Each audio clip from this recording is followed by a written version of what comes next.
கத்திரிக்காய் திருட்டு. இராயரின் அரண்மனை தோட்டத்தில் ஓர் அபூர்வமான கத்திரிச் செடி பயிரிடப்பட்டிருந்தது. அவ்வகை செடி கன்னடத்திலிருந்து வரவழைக்கப்பட்டதாகும். அச்செடிகளை நல்ல முறையில் பராமரித்து வந்ததால் நிறைய காய்கள் காய்த்திருந்தன. அந்த கத்திரிக்காயை பற்றி தெனாலிராமனுக்கு தெரியும். ஒரு சமயம் அரண்மனையில் அரசரோடு விருந்துண்ணும் போது அந்த கத்திரிக்காயை சாப்பிட்டிருக்கிறான். மிகவும் ருசியாக இருந்தது. அந்த காயின் பெருமையை தன் மனைவியிடம் கூறினான். அவளுக்கும் அதை சாப்பிட வேண்டும் போல இருந்தது. ஆனால் கத்திரிக்காய்களை யாரிமும் கேட்டு பெற முடியாது. தோட்டத்திலிருந்து தெரியாமல் தான் எடுத்து வர வேண்டும். தோட்டத்தில் திருடுபவருக்கு மரண தண்டனை விதிக்கப்படும் என்பது அரசரின் கட்டளை. அதனால் தண்டனைக்கு பயந்து மௌனமாக இருந்தான். ஆனால் அவன் மனைவியோ விடுவதாக இல்லை. நச்சரித்துவிட்டாள். அதனால் ஒரு நாள் நள்ளிரவில் தோட்டத்திற்குள் புகுந்து கத்திரிக்காயை பறித்து கொண்டு வந்தான். பொழுது விடிவதற்குள் அக்காய்களை சமைத்து தின்றுவிட வேண்டும். இல்லை என்றால் வம்பில் மாட்டிக்கொள்ள நேரும் என்பதால் அன்றிரவே சமைக்கச் சொன்னான். அவன் மனைவியும் கத்திரிக்காய் குழம்பை வைத்தாள். சாப்பிடுவதற்கு மிகவும் ருசியாக இருந்தது.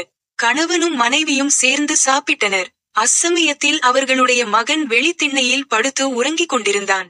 அவனுக்கும் சாப்பிட கொடுக்க வேண்டுமே என்று தாயின் உள்ளம் துடித்தது.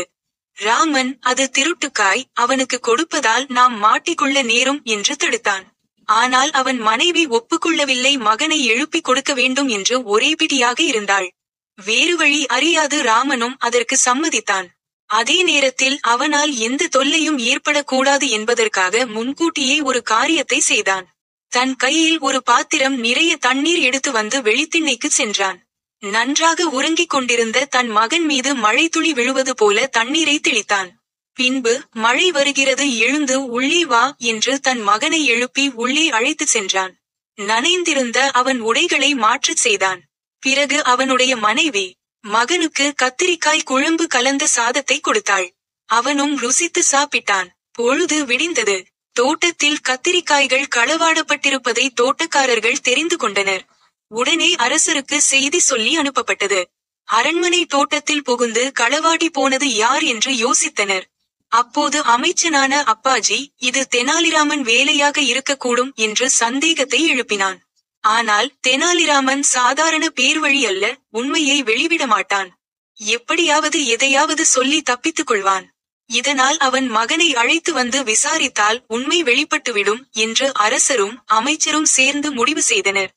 அதன்படி ராமனின் மகனை கூப்பிட்டு வந்து விசாரித்தனர். அவன் நேற்றிரவு கத்திக்காய் குழம்பு சாப்பிட்டதாக கூறினான்.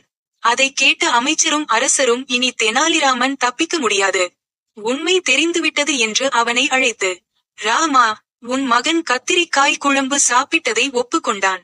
அதனால் கத்திரிக்காய் திருடியது நீதான் என்று ஊர்ஜிதமாகிறது. என்ன சொல்கிறாய் என்று கேட்டார் மன்னர். ராமன், என் மகன் கத்திரிக்காய் குழம்பு சாப்பிட்டதாக கனவு கண்டிருக்கிறான். அதை என்னிடம் கூட காலையில் கூறினான். அவன் பேச்சை நீங்கள் கேட்கிறீர்களே. சின்ன பையன் எதையும் கூறுவான். அவனிடம் நேற்று இரவு மழை பெய்ததா என்று கேட்டு பாருங்கள்.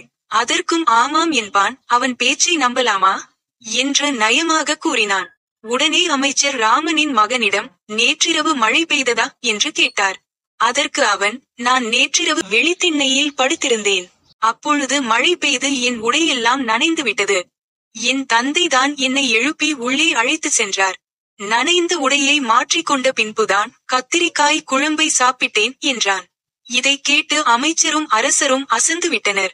நேற்று முழுவதும் ஒரு துளி மழை கூட பெய்யவில்லையே, அப்படியிருந்தும் அவன் உடை நனைந்து விட்டது என்று கூறுகிறானே. மழை பெய்ததாகவும் கத்திரிக்காய் சாப்பிட்டதாகவும் கனவுதான் கண்டிருக்கிறான் போலிருக்கிறது என்று எண்ணினர். தெனாலிராமன் மீது சந்தேகப்பட்டதற்காக இருவரும் வருத்தம் தெரிவித்தனர்.